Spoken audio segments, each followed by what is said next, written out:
Uh, Hello. As someone from Syria who I'm crazy about rock and roll music, especially the old classic music from 60s and 70s, I got to realize that those guys they grew long hair. And it wasn't like this before. Most of the bands in the early 60s, they had short hair, they wear they wore suits, they looked so much different, and something happened in the 60s, in the mid 60s, that changed them. You can check the Rolling Stones, Beatles, Beach Boys, the old bands, that suddenly they started to grow long hair, beards, they started to wear different, they got naked. The Doors, they got naked. He got naked for a reason. It wasn't just something that just happened for no reason. There is a reason. It was a counterculture. It was a kind of protest against the norm, against the government. And the main reason was that the government was making war, was sending those guys to war. People were dying. So when people doesn't like the norm, when they don't like to be forced to do something, they turn to the radical side. They turn the opposite side.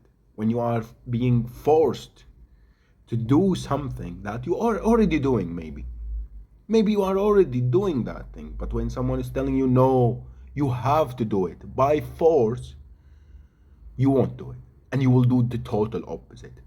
And this is exactly what happened to us in Syria. I was 23 when the revolution started in 2011. I was grown up to the point that I realized my people, I know how our culture is. I wasn't a kid.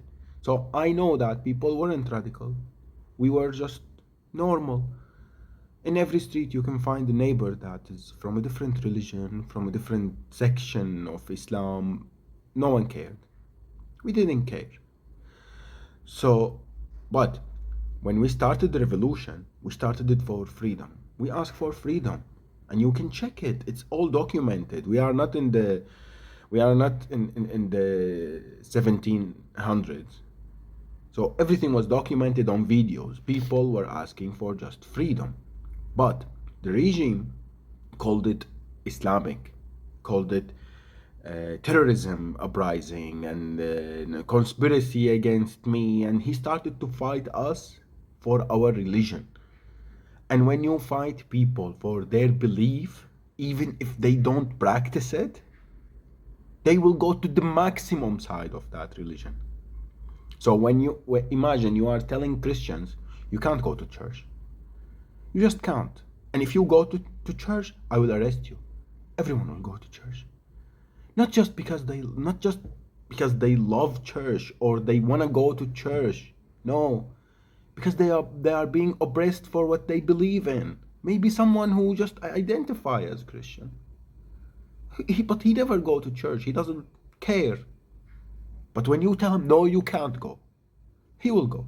If you tell people you can't wear pink T-shirts, even as someone who never wore a pink T-shirt, and you are telling no, you can't, and if you do, I will arrest you.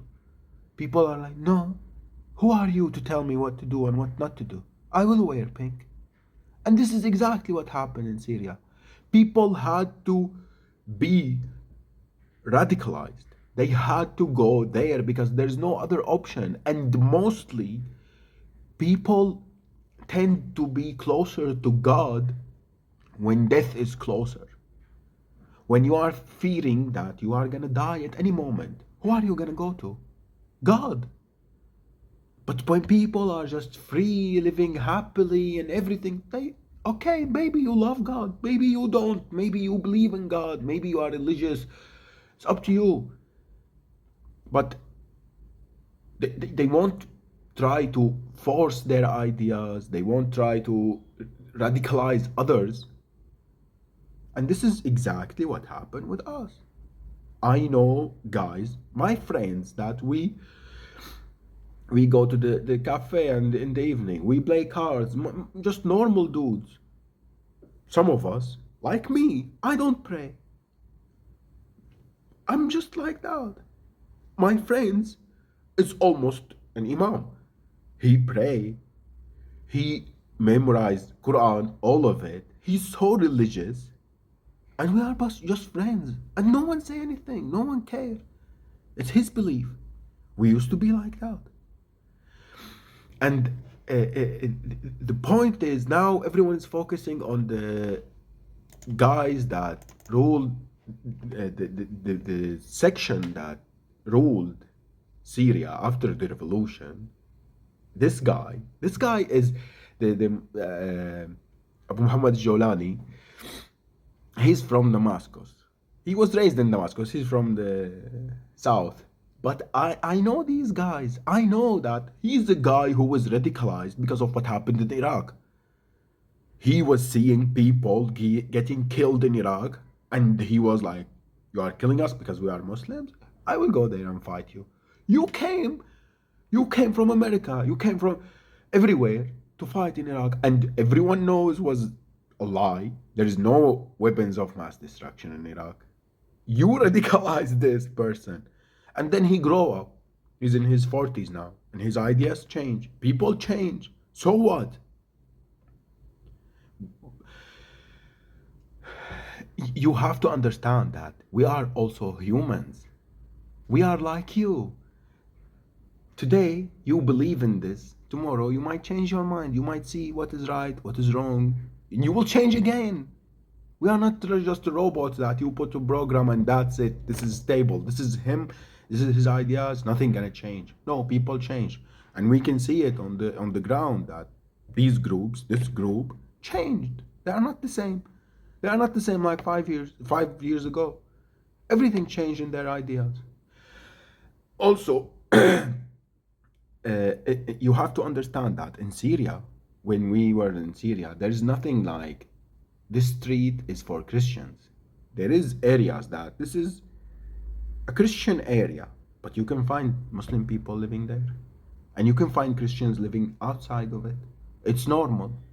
This happened because it's we are a very old country, so old to the point that yeah, back then there was a village that this is Christian, but people just move around and the cities get bigger and people makes. It was normal to find the church beside the mosque. No one cared.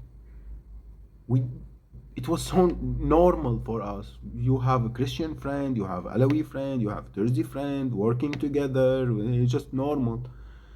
We are not just gonna kill our each others now after the war. But this is what the media is saying. The media is like, oh, is afraid for minorities. And oh, go ask minorities in Syria. Are they afraid now? We see the videos coming from Syria. No one is saying anything. No one is afraid. But also, you can't take anger from people after what everything that happened because the regime used a certain religion, a certain group in Syria to fight with him against all the other groups, and he was telling them that if the Sunni people won, they will kill all of you. He made them afraid. We know that he made them afraid, and we know it was a lie, and we know that he just controlled them. He kidnapped their decision for his propaganda, for him to stay as a president. It's a lie. And now we know that. But you can't forget blood. You can't forget if you have a son that was killed, if your father got killed, someone from your family was hurted. You can't just forget that. You can't tell people, oh, you shouldn't be angry. Anger is something, but we are against hurting each other. If you are gonna hurt people, no, everyone is against that. But we can't tell you not to be angry. We can't tell you not to comment something. It's your feelings. You lost a parent, you lost a family member, you lost a very long time from your life. 14 years. So, yeah, you have the right to be angry, but it needs time to be healed from that anger. Also, in our history, we had a Christian prime minister. He is so famous in Damascus, in all of Syria. People love him. People talk about that in the days when he was prime minister, because he was so patriotic. He was a real Syrian trying to defend Syria after the French occupation left. Also, in the 70s, this Assad's father made a coup with a group of him of his, and they became the rulers of Syria, and he became president. And people didn't protest against it because he's Alawi. No one cared about that. People were protesting against the politics, their policies, against their behaviors, because that group had Sunni people also, but no one cared about that. They weren't against him because of his religion, they were against the policies. And those uprisings were just demolished. He committed atrocities against those in the 70s, in the 80s, in Hama, in 82. They massacred the whole city. But no one cared about that. You won't see this in the media because those people are Sunnis that got killed. If this happened in France, you will hear, you will see movies about it. People will make albums about it. Everything, because you are more precious, my dear loves. You are so precious. But us, when we get killed, it's normal. No one cares. Also, I'm just talking because I see comments online and these things bother me and I can't answer every comment and explain to everyone everything, so I just want to make a video. I never made a video before because I was afraid of the regime. I have a family in Syria, and we know that if I made a video outside talking about anything related to this Assad, my family will be hurt. It's not about me. I'm not gonna go back to Syria when he was there. Now I will go back because it's safe there. But before this, I couldn't go back. So now I just want to talk. And I see always people, why they are saying Allahu Akbar. It's just a normal thing in Arabic. We say it when we are afraid. We say, if there's something bad happening, we say Allahu Akbar. It means God is greater, God is mightier than this thing that's happening. When something good happen, we say Allahu Akbar because God is bigger than the bad thing that was happening, and He made this good thing happening. And trust me, there is things that we say that Christians say it in Syria, like Allahu Akbar, Inshallah, Salli al Nabi, like pray on the Prophet. We Christians say it because it became a habit. It means pray on the Prophet. It's just typical things that we say. No, it's not about just religion. And also, you have to understand that when no one is helping you, when the whole world is watching you getting killed, no one cared about your suffering, the only way, the only thing that you will go to is God. There's no other way. No one is helping you. Those people that were suffering for years, for decades in jail, no one helped them. No one saw their suffering. So where they will go? They will go to God. Syrian people, when someone is seeing his children are getting killed under rubble, there's no one helping. No one coming to help this man. He will say God. There's no other one. Only God. Whether you believe in God or not, but these people had no one except to pray to God, whatever God they believe in. However, what is your belief? Like you are Sunni, you are Shia, you are Durzi, you are Christian, you are anything in the world, anything, even foreigners, even. I know that Americans and Europeans, I had so many friends. When someone is a friend, oh God, why? Because there's no one else to help. If there's someone else, oh mom, oh dad, help me. Yeah, but when there's no one, God, it's just normal. This is just the human nature. But when we say it in Arabic, oh, those are terrorists. Why? Because in some movies you show like someone's bombing themselves and saying Allahu Akbar. Yeah, but it's not like that. It doesn't work like that. This is not real. This is real life. This is not a movie. You see me, I'm Arabic. I'm 100% Arab. Okay? I saw a camel once in my life. Once. in circ, not circuses. I mean zoo. I saw it in the zoo. Okay. I never sit in a tent. I'm a metalhead. I listen to music. I love metal music. I love rock and roll. I'm not religious. I believe in God, but I have my own ideas about God, and I'm not afraid to share them with other Muslims. I talk about it openly.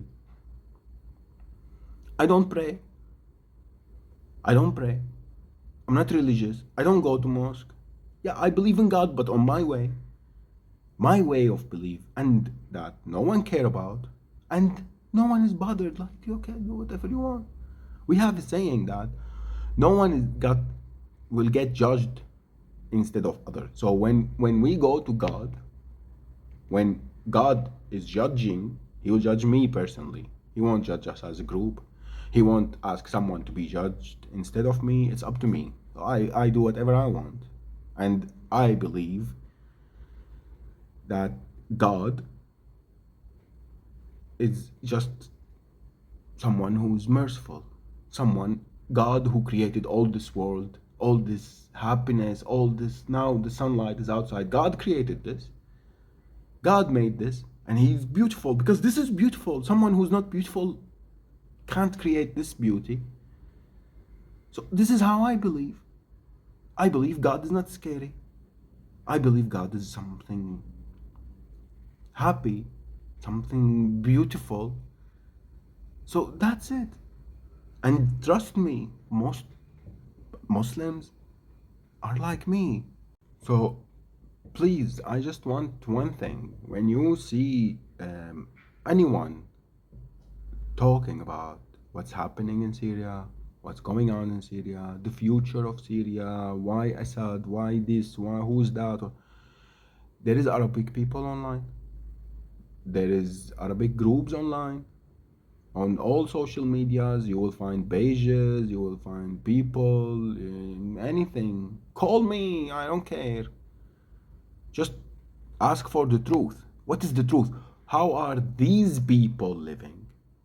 Because I can see news about what's happening in America on Fox, and I will feel like, oh my God, those Democrats, they are horrible. And I'll go to CNN or MSNBC and like, oh my God, those the what is the Republicans, they are so bad. This Donald Trump, oh, this is a monster. No, when I want to get the real truth, I can talk with Americans. I can talk with people, not the media that get paid, not the media that there's people behind it and agendas and propaganda, and real people. You can ask real Syrians how they are living, how they feel about what's happening, and what they think is best for them, which is the most important thing. Not what the media think, not what politicians say, because all of these, they just look for their profit. What are they gonna get from this, and how they are gonna turn this in their favor. But what is important is what people feel about it, because people are the real ones who can change everything, as we saw in this last week, because people did it, not anyone else. People changed it, people brought their freedom, and people did what they want. And we wanted it for 14 years, and we couldn't because Russia and Iran, and I'll say it, America was supporting him. Israel, they were all supporting him. But when they moved their cover from his head, we could just do whatever we want. And we did it in some hours. So that's it. Thank you.